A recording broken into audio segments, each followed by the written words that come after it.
కొంత అంటే ఫస్ట్ సైలెంట్గా ఉన్నాడు. చంద్రబాబు నాయకత్వంలో నేను చాలా నేర్చుకుంటున్నాను, చంద్రబాబు ఇంకా 10 ఏళ్ళు ఉండాలి, 20 ఏళ్ళు ఉండాలి, చంద్రబాబే పర్మనెంట్ సీఎంగా ఉండాలి, ఇలాగంతా మాట్లాడుతున్న వ్యక్తి మెల్లమెల్లగా తను ఏం చేస్తున్నాడంటే సో తప్పులన్నీ మీవి, ఒప్పులన్నీ నావి అన్న పద్ధతిలో ఈ ప్రభుత్వంలో ఏమైనా తప్పులు జరిగినా జరగకపోయినా ఆయన ఆ తప్పుల్ని ఎత్తి చూపించడం, అక్కడ తాను ముందెళ్ళి ఛాంపియన్ లాగా నిలబడి నేను సహించను అన్నట్టుగా మాట్లాడడం, ఇవి ఒక స్ట్రాటజిక్ గా చేసుకుంటూ వస్తున్నాడు. ఫస్ట్ ఆయన పోలీసుల మీద కత్తిగట్టాడు, పోలీసుల వ్యవస్థ బాగాలేదు, పోలీసులు సరిగా లేరు అని హోమ్ మినిస్టర్నే టార్గెట్ చేశాడు. నిజానికి ఆయన ఒక మామూలు మంత్రి మాత్రమే, ఆయనకి 5 శాఖలు ఉండొచ్చు, 10 శాఖలు ఉండొచ్చు, మంత్రే. ఓన్లీ డిప్యూటీ సీఎం అనేది ఒక అలంకరణ మాత్రం తప్ప అది రాజ్యాంగబద్ధమైన పదవి కాదు. ఆయనకేమి డిప్యూటీ సీఎం గా ప్రత్యేక అధికారాలు, ప్రోటోకాల్ ఏమీ లేవు. కానీ ఆయన ఒక సపరేట్ గా డిప్యూటీ సీఎం కి ఏదో సపరేట్ పవర్స్ ఉన్నట్టుగానే బిహేవ్ చేస్తున్నాడు. ఒక్కోసారి చంద్రబాబును కూడా కన్సల్ట్ చేయకుండా ఆయన సొంత నిర్ణయాలు తీసుకోవడం, సొంత ప్రకటనలు చేయడం అనేది చేస్తున్నాడు. అది ఇంకొక మంత్రి ఆమె మంత్రిత్వ శాఖలు ఏమైనా ఇబ్బందులు ఉంటే ఆమెకు తెలియజేయాలి, లేదా head of the ministers Chandrababu తెలియజేయాలి, లేదా కేబినెట్ మీటింగ్ లో చెప్పాలి. అవేవి చేయకుండా ఆయన ఓపెన్ గా బహిరంగ స్టేట్మెంట్లు ఇవ్వడం ద్వారా నేనే సుప్రీం, ఇక్కడ నేను అనుకుంటే ఎవరైనా భయపడాల్సిందే అన్న ఒక సిగ్నల్ ని ఫస్ట్ టైం పంపించాడు. దానికి తగినట్టే ఆమె వెళ్ళి ఆయన దగ్గర సంజాయిషి ఇచ్చుకోవాల్సిన పరిస్థితి ఏర్పడింది. పైగా ఆమె మహిళ, ఒక దళిత మహిళ అయినా కూడా ధైర్యంగా చేయగలిగారంటే పవన్ కళ్యాణ్ అన్ని క్యాలిక్యులేట్ చేసుకుని ఆయన దిగాడు రంగంలో. దాని తర్వాత తిరుమల లడ్డు విషయం చంద్రబాబుకు మైలేజీ కోసం చంద్రబాబు స్టార్ట్ చేశాడు. నిజానికి అందులో ఏమీ లేదు, ఏమీ కూడా తేలదు. కానీ చంద్రబాబు దాన్ని రాజకీయంగా ఉపయోగించుకుందామని చేశాడు. దాన్ని కూడా పవన్ కళ్యాణ్ హైజాక్ చేసి తాను దాన్ని ఎప్పటి నుంచో ఆయన చిన్నప్పటి నుంచి హిందూ అయినట్టు, నిజానికి వాళ్ళ ఫ్యామిలీలందరూ ఎక్కువ మంది దేవుడిని నమ్మని ఫ్యామిలీ అది. ఈయనకు కూడా ఏమి గతంలో అంతా ఆయన గుళ్ళకు పోయింది, గోపురాలకు పోయింది ఎప్పుడు కూడా లేవు. అలాంటి వాడు సడన్ గా సనాతన ధర్మానికి తానే ఛాంపియన్ అయినప్పుడు ఒక కలరింగ్ ఇచ్చుకొని ఒక సినిమాటిక్ డ్రామా చేశాడు. అది దాని తర్వాత కాకినాడ, నిజానికి ఆయన శాఖ కాదు, ఆయనకి సంబంధం లేదు. అక్కడ ఏమన్నా జరుగుతుంటే మళ్ళీ ప్రభుత్వం దృష్టికి అక్కడికి వెళ్ళిపోయి సీజ్ ద షిప్ అని సినిమాటిక్ గా చెప్పారు. సీజ్ ద షిప్ అనే అధికారం ఈయనకి లేదు. స్టేట్ గవర్నమెంట్ అనుకున్న సీజ్ ద షిప్ అనేది సాధ్యం కాదు. అది ఇంటర్నేషనల్ మ్యారిటైమ్ ట్రేడ్ లాస్ ఉంటాయి, దాని ప్రకారమే ఒక షిప్ ని సీజ్ చేయాలంటే ఎంతో తతంగం ఉంటది. అది ఈజీగా పోయి సీజ్ ద షిప్ అనేస్తే సీజ్ అయిపోదు, సినిమా కాదు ఇది. సో రియల్ లైఫ్ అవన్నీ ఆయనకి తెలీదా? తెలుసు. కానీ అక్కడ కూడా ఆయన ఎలివేట్ అవ్వాలి, ఒక బిల్డప్ ఇచ్చుకోవాలి, తెలిసే చేశాడు. పవన్ కళ్యాణ్ ఏమో అజ్ఞానం చాలా మంది అనుకుంటారు, కానీ పవన్ కళ్యాణ్ అజ్ఞాని కాదు, ప్రతిదీ చాలా ఆర్గనైజ్ చేస్తాడు. ఆయన వెనక మోడీ ఉన్నాడు, అమిత్ షా ఉన్నాడు. ఒకవేళ పవన్ కళ్యాణ్ తప్పటడుగులు వేస్తే వాళ్ళు గైడ్ చేస్తారు. ఈ కూటమి ప్రభుత్వం మీద ఎంత ఉందనేది ఇప్పుడు అర్థమైంది.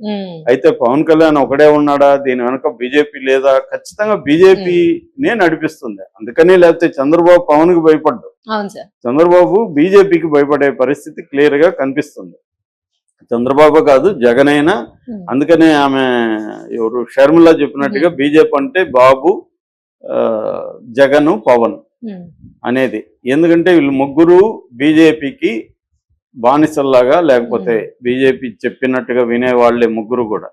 వీళ్ళిద్దరు భయంతో వింటుండొచ్చు, జగన్ అండ్ బాబు. పవన్ ఏమో తన సీఎం కావాలంటే బీజేపీ అండ కావాలనేది పవన్ క్లారిటీ ఉంది. ఎందుకంటే వేరే రకంగా ఆయన సీఎం అయ్యే పరిస్థితి లేదు. బీజేపీ అండ ఉంటేనే అవ్వచ్చు లాంగ్ టర్మ్ లో అయినా. ఎందుకంటే చంద్రబాబు తనని సీఎం కానివ్వడు, చంద్రబాబు లోకేష్ ని సీఎం అవ్వాలనుకుంటాడు తప్ప పవన్ ని సీఎం అవ్వకపోడు. కాబట్టి చంద్రబాబుతో ఎక్కువ కాలం ఉండడంలో నాకేంటి లాభం అనేది పవన్ అనుకుంటాడు. ఒక హోర్డింగ్ కూడా పెట్టారు పవన్ అభిమానులు. అందులో ఏమంటే, మేము ముందే చెప్పాము 21 సీట్లు వద్దు స్వామి, 50 తీసుకోండి అని. మీరు వినలేదు, 21 తీసుకున్నాము. ఆ 21తో గేమ్ చేంజ్ చేయొచ్చు అనుకున్నాం. గేమ్ చేంజర్ సినిమా లాగే అది కూడా పోయింది అని రాశారు వాళ్ళు. దాని తర్వాత కుర్చీ మనకు భిక్ష అని వాళ్ళు అంటున్నారు. మన భిక్ష అది కుర్చీ. డిప్యూటీ సీఎం భిక్షలాగా అంటున్నారు. సీఎం కుర్చీనే మన భిక్ష, మనం లేకపోతే జగన్ కి 11 కాదు కదా 110 వచ్చేవి, కానీ అది వాళ్ళు గుర్తించట్లేదు. అట్లాగే మనం ఆట బొమ్మలాగా అయిపోయినాం, ఆట ఆడే వాళ్ళలాగా లేము. దాని తర్వాత దావోస్కి కూడా మిమ్మల్ని తీసుకుపోలేదు. పోయి వాళ్ళిద్దరూ తండ్రి కొడుకులు పోయి ఏమన్నా సాధించుకొచ్చారంటే జీరో, ఒక్క ఎంఓయూ కూడా రాలేదు. ఓన్లీ జాకీలు పెట్టి తెలుగుదేశం మీడియా లేపుతుంది.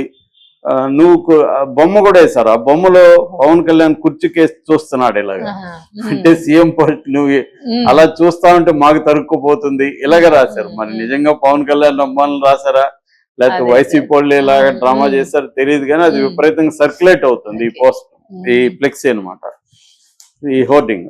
సో అంటే దీంట్లో వాస్తవం కూడా కొంత ఉంది. అంటే పవన్ కళ్యాణ్ అండదండలతో వచ్చి కంప్లీట్ గా లోకేష్ చేస్తా ఉంటే పవన్ కళ్యాణ్ ఏం చేయాలి? అందుకని పవన్ కళ్యాణ్ కూడా తెలివిగా ఈ గేమ్ మొదలు పెట్టాడు. దీని వెనుక బీజేపీ ఉంది. ఇప్పుడు బీజేపీ ప్లాన్ ఏంటంటే, చాలా మందికి డౌట్ ఏంటంటే జగన్ ఎందుకు బీజేపీ వదిలేసింది అంటే, బీజేపీకి కొంత ఒక రకమైన లాంగ్ టర్మ్ వ్యూహం ఉంది ఆంధ్రప్రదేశ్. ఆ వ్యూహం ఏంటంటే తాము బలంగా ఎదగాలని. బీజేపీ ఏ పార్టీల మీద టెంపరీగా డిపెండ్ అవుతుంది తప్ప లాంగ్ టర్మ్ లో బీజేపీ సొంతంగా బలపడాలనేది దాని స్ట్రాటజీ. ఎనీ పొలిటికల్ పార్టీలకు కూడా అదే స్ట్రాటజీ ఉండాలి, ఉంటాయి కూడా. కొన్ని స్ట్రాటజీ ఉన్నా కూడా అమలు చేయలేవు. కాంగ్రెస్ పార్టీకి కూడా అదే స్ట్రాటజీ. కానీ కాంగ్రెస్ పార్టీ ఇతర పార్టీని కలుపుకోవడంలో ఫెయిల్ అవుతుంది, తను స్ట్రెంగ్త్ అవ్వడంలో కూడా ఫెయిల్ అవుతుంది. అయినా బీజేపీ సక్సెస్ అవుతుంది ఓవరాల్ గా.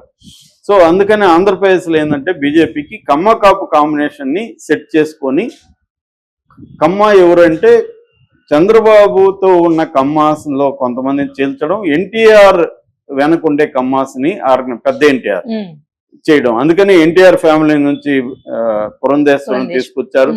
ఇప్పుడు బాలకృష్ణకి పద్మభూషణ్ అవార్డు ఇచ్చారు. అంతకుముందు జూనియర్ ఎన్టీఆర్ని అమిత్ షా కలిశాడు. ఇవన్నీ ఏంటంటే ఒక వ్యూహాత్మకంగా వాళ్ళు వెళ్తున్నారు. పవన్ కళ్యాణ్ ని సీఎం గా అనౌన్స్ చేస్తే, ఎందుకంటే 83 తర్వాత ఈ 2 కులాల నుంచే సీఎంలుగా ఉంటున్నారు, ఉమ్మడి ఆంధ్రప్రదేశ్కైనా ఇప్పుడు ఆంధ్రప్రదేశ్కైనా. సో వేరే కులం లేదు. అందుకని ఇప్పుడు కాపులకి ఆస్పిరేషన్స్ ఉన్నాయి, కాపు రిప్రజెంటేటివ్ సీఎం అవ్వాలని. దాన్ని బీజేపీ నెరవేరుస్తుంది. కాపు పాపులేషన్ కూడా 20-25% స్ట్రాంగ్ పాపులేషన్ ఉంది. వాళ్ళల్లో కూడా బ్రహ్మాండంగా ఆర్థికంగా పైకి ఎదిగిన వాళ్ళు ఉన్నారు. సో దాన్ని ఒక కరిస్మాటిక్ పర్సన్ పవన్ కళ్యాణ్ ఉన్నాడు. చిరంజీవిని కూడా వాళ్ళు కేంద్ర మంత్రి ఆఫర్ చేశారని చెప్తున్నారు రాజ్యసభ. సో ఇవన్నీ పెట్టుకొని, అట్లాగే బీజేపీలో ఇప్పుడు కొత్త ప్రెసిడెంట్ నియమించాలి. దానికి సంబంధించి కూడా పవన్ కళ్యాణ్తో చర్చించి ఎవరైతే అనుకూలంగా ఉంటారు అని తమ వ్యూహాన్ని ముందుకు తీసుకుపోయే విధంగా వ్యక్తులను పెట్టి అలా వెళ్దామనేది వాళ్ళ ప్లాన్. ఇది ఖచ్చితంగా చంద్రబాబుకి దెబ్బే. ఈ ప్లాన్ లో భాగంగానే జగన్ ని కూడా వాళ్ళు తమ కంట్రోల్లోకి తీసుకున్నారు. జగన్ కూడా బీజేపీకి హెల్ప్ చేస్తున్నాడు.